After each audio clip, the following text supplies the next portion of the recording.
confidence comes from action. It doesn't come from thinking. Welcome to the Business for Aligned Women podcast.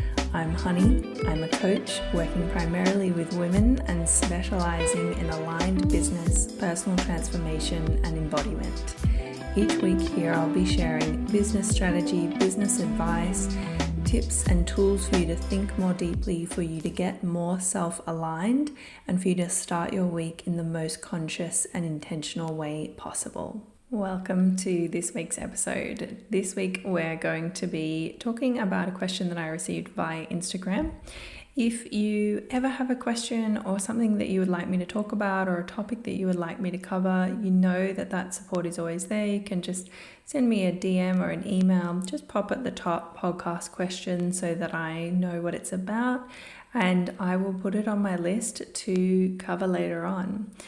I'm not always super quick about it. This question was asked quite a few months ago, start of the year, but hey, it's better than nothing. So we're going to be talking today about, addressing the question, how can I have confidence in starting my business? And hopefully it will be a little bit of real talk, a little bit of motivation. Hopefully it will be empowering. And I hope that you come away from today's episode with a little bit more gas in your tank. I wanted to start off with my recommendation as per usual. And again, a little out of left field. I feel like I'm really getting a bit wacky with these recommendations. It's picking something and sticking to it. Sticking to it at least for a predetermined season. I know I've spoken on the podcast about how I like to get people to work within seasons, because we can't just have big goals or projects that just run forever. You know, even if we're writing a book, there's an amount of time that we're going to take to write that book. Some people that might be 20 years, but at least we know it's 20 years. And if we have a predetermined time frame, we can kind of psychologically prepare and take care of ourselves in a way that supports that idea or that project or that business.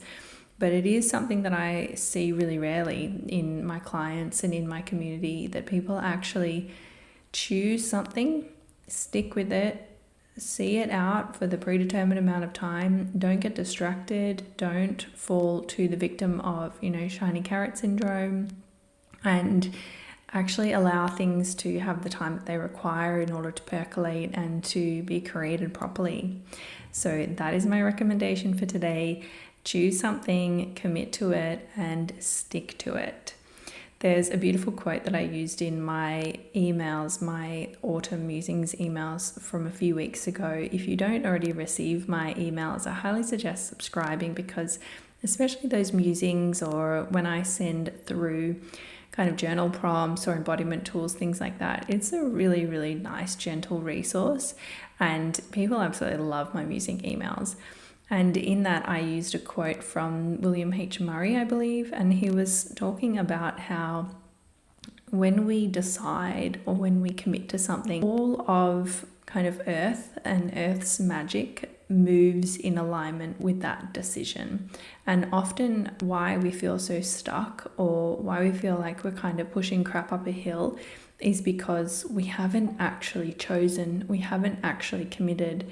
If you heard that little ding, it's from one of my clients, and the last message I sent her was, it's time to make a decision on this. And sometimes any decision is the right decision if making that decision is going to mean you're moving forward. And I have seen recently that making a decision and committing to something, it produces an extreme amount of confidence. I'm sure it produces dopamine in the brain, and serotonin maybe, because I've seen it happen with my clients, that it's like they just get so much oomph out of finally stopping having all of these things floating around in their mind, and instead dedicating themselves to one path. Before we get started, again, I just want to let you know it's the last chance to sign up for one-to-one coaching with me to start in May. My next one-to-one intensives aren't until September. I'm not going to tell you how many spaces are left, because I'm recording this in the past or the future. I can't remember. In the past. I'm recording it in the past few weeks. So I'm just going to let you know that if you were interested in starting in May, please feel free to get in touch. You can send me a DM, you can secure your space via my website, or you can book in a free 15-minute chat with me. If you hop on to book in that call and there's no times in your time zone, just send me a DM or an email and we'll work it out. Everything's open. It doesn't need to feel stressful. Okay, let's get into this question. How can I feel, or how does one feel confident when starting their business? I think the way that she actually worded this was confident to start the business. So I'm wondering if she means, how do I develop the confidence that will allow me to get started on my business? I'm actually not sure. Probably should have asked, but it was a long time ago and I just copied and pasted it into my little podcast file. So I recently did a reel covering this topic and speaking to the psychology and the study of self-esteem and confidence. I'm not really sure if confidence and self-esteem are really very different. I guess self-esteem, confidence, and self-worth are all really wound up and intertwined together. And that reel got a teeny tiny bit of traction, but it meant that it was really resonating with you guys. And what it was saying was that if you are waiting to feel confident in order to start, which is what most people do, unfortunately, you will likely never start. That's not very positive, is it? Why is that? Let's kind of examine. I'm sure I've spoken about this on the podcast before, so I will be repeating myself, but I think this is really worth repeating, and it's something that I don't think people have fully digested and processed, and until you experience it, you might think that I'm just talking a bit of hoo-ha. And that is that confidence from a psychological perspective comes from what's called self-efficacy. And self-efficacy essentially means that you know that you can do certain things. You've proven to yourself that you can do certain things, and through proving time and time again that you can do something, you create a healthy sense of a healthy self-reputation. You've got a reputation with yourself to know that you can do that thing. We all have millions of those things in our day-to-day lives that we are 100% confident in doing. You know that you can spread peanut butter on a piece of toast, all right? You feel full confidence with doing that because of how many times you've done that. When you were really little and you were allowed to hold a butter knife for the first time and you did that yourself, you probably would have felt a little bit unsure. Maybe you were having too much fun, so you didn't really notice. And all of this imposter syndrome and second guessing ourselves tends to happen when we're adults. But you wouldn't have known how to do it when you first did it. Now it's second nature and you don't even think about it or care about it. That's what self-efficacy is. So the uncomfortable, fun, scientifically backed, psychologically sound reality is that confidence comes from action. It comes from doing things. It comes, especially I've noticed, and like I touched on at the start of the episode, it comes from making decisions. The amount of times that I have tried to explain this to my clients is thousands and thousands of times I've said this and I've had this conversation. It doesn't matter how many times someone tells you this. It doesn't matter if that person has a PhD in human psychology. You're not going to listen or care or believe them until you feel it yourself. So we get to this kind of conundrum where we know that we want to be confident, we know that we're not, but we know that the only way to get there is to start taking action and making decisions. So it's not a hack and it's not a tip, but the thing that I would say, the helping, part of this is to start small, do the next right thing, take tiny steps. Don't focus so much on the end goal or the completion. Focus on the process, doing the next thing, ticking the next thing off your list. If you have a big goal, making sure that you're breaking that down into bite-sized chunks, plugging it into your calendar, working backwards in your calendar so that you can move forward gently. And every time, even if it's something really, really small, like for instance, I'm working with a client at the moment who's releasing a podcast. And if you've never done that before, that's scary. There's so much to learn. I know little about running a podcast and editing a podcast. And every single time I record one, I learn something new. And of course, it's going to feel scary at the start, and it's going to feel like just such an overwhelming process. But, every time she researches on YouTube how to do something, she downloads an app that I suggest, she fiddles around on GarageBand, she sets up her microphone correctly, she talks to a photographer about getting her photos done for her podcast cover. Every one of those little steps has built confidence in someone who did not have that confidence when we began. But it takes you and her doing those things in order for the confidence to become materialized. It's not something that we can will, it's not something that we can manifest, and we know that it comes through action. So I guess the other tip or hint is don't expect it. Don't expect to feel confident until you have done things quite a few times. Think about the peanut butter, next time you go, okay, I'm going to finally put something on the internet, I'm going to finally send that first email, I'm going to finally do that first sales pitch. Think about you when you were little spreading something on toast and how now it is just a totally habitual autopilot action. That is what will happen when you start in your business.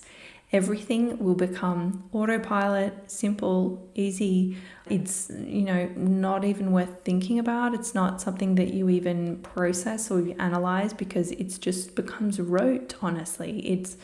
That's one thing I often have conversations in my communities and other communities about women who are just so in analysis paralysis around showing up on social media. And for one, it's like if you do it enough, you just don't really care anymore. You don't give it the headspace or the bandwidth to be something that you worry about. But also, when you do it enough, you realize that it's not the most important thing in your business and you stop caring about it so much. So it takes making decisions, taking action steps. They don't have to be big. They can be teeny tiny. They can seem insignificant, but the more that you do that, the more you will build confidence. Another thing that came up with that client that I was discussing before, absolutely love her guts. The more clearly she was able to speak about and articulate her project, I don't know if she's, actually had that experience yet, but she realized that knowing that she could speak to it in a way that was really potent and clear was going to give her confidence. So something that she decided on doing, which I think is really, really intelligent, is, she's memorizing her brand identity. She's memorizing her transformation statement. She's memorizing her problem and her solution and her target audience, so that if someone says to her, hey, what have you been doing lately? She can actually really clearly say, this is what I've been doing actually, and this is who it's for, and this is why. And her project, her podcast is so important and powerful and needed that if she memorized what we've put together for those points, I can almost guarantee that the person that she was talking to would be absolutely bowled over and would just be like, whoa, holy crap, that's massive. That sounds so cool. I can't believe you're doing that. Where can I sign up? Where can I share it? And being able to have that conversation, I guarantee she's going to have that reaction. There's always going to be people who are mean or nasty and they're not going to act like that. But the good people and most people are going to have that reaction. And that's just going to put kindling on her fire, and that's going to just build her confidence. So being really clear is also a big part of confidence. And that's actually what next week's episode is all about. I hate to sound like a broken record, but just remember, confidence comes from action. It doesn't come from thinking. It doesn't come from, analyzing. It will come from doing. And it's time to start taking those teeny tiny steps. Thank you so much for tuning in to this week's episode. I know you're busy and you don't know how much I appreciate and value your time and your energy spending it with me each week. If you have a moment, hit follow if you're not already following. This is a really simple way to help get the podcast out and also just make sure that you get that episode every single Monday morning, 7 a.m. Sydney time, so that you can start your week in the best way possible. If you haven't left a 5-star review, please do screenshot it, send that to me as a DM, and you'll go in the running each month to win a little something. I'm giving away my workshop, my embodiment tools, and I'm going to be giving away a 30-minute one-to-one coaching call soon. So if you haven't done that, please make sure to do that to go into the draw. Share this episode with anyone who you think might find it supportive and helpful. If you've found it really helpful, please post your stories and tag me so that I can share with my own community.